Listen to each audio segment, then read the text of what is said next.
गौतम बुद्ध कहते हैं, जब कोई इंसान अपने आप को खुद से बांध लेता है तो उम्मीदों का जन्म होता है, और जब उम्मीदें पूरी नहीं होती तो व्यक्ति के दुख की शुरुआत होती है।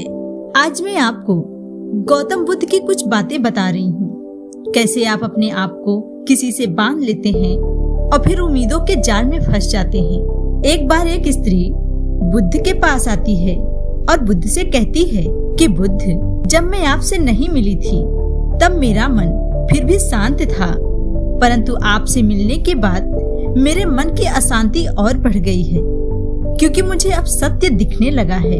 यह जो मेरा सुंदर शरीर है, जिस पर मुझे अभिमान था, जिसकी एक झलक देखने के लिए राजा महाराजा प्रजा भी तरसते हैं, यह एक दिन विकट रूप हो जाएगा। फिर एक दिन ऐसा आएगा जब किसी को भी मैं सुंदर नहीं लगूंगी। सब लोग मुझे देखकर दूर भागने लगेंगे। मैं यह जानती हूँ कि एक दिन सभी मनुष्य बूढ़े हो जाएंगे, परंतु मैं इस बात को मानने के लिए तैयार नहीं हूँ। मेरा मन यह नहीं मान रहा। अब आप ही बताइए कि मैं क्या करूँ? गौतम बुद्ध का उत्तर जानने से पहले आपको यह जानना होगा, यह औरत कौन थी? वह औरत थी आम्रपाली। वो वैशाली गणराज्य की नगर वधू थी। कहा जाता है कि यह स्त्री इतनी सुंदर थी कि इसको एक बार देखने के लिए बड़े बड़े लोग राजा महाराजा तक तरसते थे। स्त्री के ऐसे सवाल का उत्तर देते हुए बुद्ध कहते हैं, मनुष्य के पास दो विकल्प होते हैं, या तो वह सत्य को देख ले या उसे अनदेखा कर दे, परंतु सत्य तुम्हारे देखने या अनदेखा कर देने से बदलता नहीं है। वह वैसा ही रहता है जैसा पहले था। बुद्ध के द्वारा कही इस बात को साधारण शब्दों में समझना होगा। आम्रपाली सुंदर है, यह बात आम्रपाली को किसने बताई होगी? लोगों ने। आम्रपाली एक दिन कुरूप हो जाएगी, यह बात आम्रपाली को कौन बताएगा? इसे भी लोग ही बताएंगे।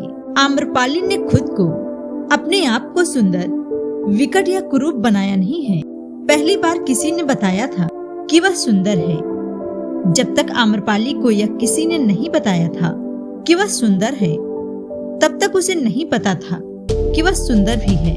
परंतु जैसे ही लोगों ने आम्रपाली को बताया कि तुम सुंदर हो, तो अपने आप को सुंदर मानने लगी। साथ ही साथ सुंदरता के साथ खुद को बांध भी लिया, और इसके साथ ही साथ अपने आप को सुंदरता से बांध लिया। अब अगर आम्रपाली सुंदर है तो वह खुश है।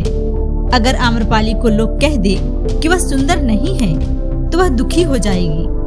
आइए कहानी में वापस आते हैं। आम्रपाली बुद्ध से कहती है कि बुद्ध, मुझे यह सोचकर डर लगता है कि जब मेरा सौंदर्य नहीं होगा तब क्या होगा? बुद्ध कहते हैं कि जीवन अस्थिर है। बुद्ध कहते हैं यह जीवन अस्थिर है। जो व्यक्ति जीवन की इस अस्थिरता को नहीं स्वीकारता, उसके जीवन में दुख हमेशा रहता है।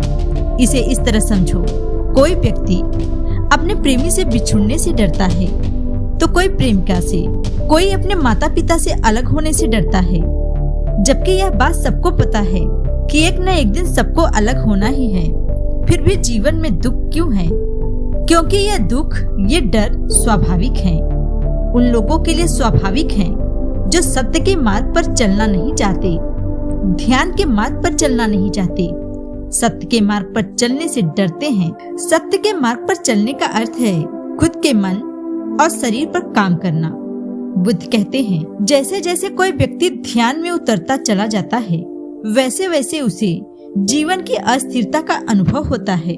उसे पता चलता है कि जो होना है उसके लिए रोना कैसा। पर अब प्रश्न यह उठता है कि लोग सत्य के मार्ग पर नहीं चलते, ध्यान के मार्ग पर नहीं चलते, ये लोग कैसे किसी से बिछड़ने के दर्द को सह सकते हैं? इस प्रश्न का उत्तर है मनुष्य के विचार। मनुष्य के विचार तुरंत ही बदल सकते हैं, परंतु उसकी भावनाओं को बदलने में समय लगता है। अगर आप किसी अपने को खो देते हैं, अपने माँ बाप, भाई बहन, प्रेमी प्रेमिका, जब आप इनसे बिछड़ते हैं तो दर्द होना लाजमी है, परंतु समय बीतने के साथ धीरे धीरे दर्द भी कम होने लगता है। धीरे धीरे दर्द भी कम होने लगता है, यह भी निश्चित है। जिससे बिछड़ने की बात को सुनकर, सोचकर ही आपको लगता था कि उसके बिना आप नहीं रह पाएंगे, उसके जाने के कुछ साल बाद सब कुछ सामान्य हो जाता है, क्योंकि समय के साथ भावनाओं के स्तर पर जो जुड़ाव था वह खत्म हो जाता है। एक बुनियादी बात समझिए, आप किसी से जुड़ना क्यों चाहते हैं? क्योंकि आपके भीतर खालीपन है, आप उसे भरना चाहते हैं, परंतु आपको सही तरीका नहीं पता है। गौतम बुद्ध की शिक्षाएं आपको एक सही तरीका बताती हैं, आपको सही रास्ता दिखाती हैं। यह आपको ही तय करना है कि आपको इस रास्ते पर चलना है या नहीं। इसका निर्णय कल भी आपके ही हाथ में था और आज भी आपके ही हाथ में है। असल में आप केवल वही खोते हैं जिससे आप अत्यधिक लगाव रखते हैं, और आपको दुख भी उसी से मिलता है जिससे आप उम्मीदें कर लेते हैं।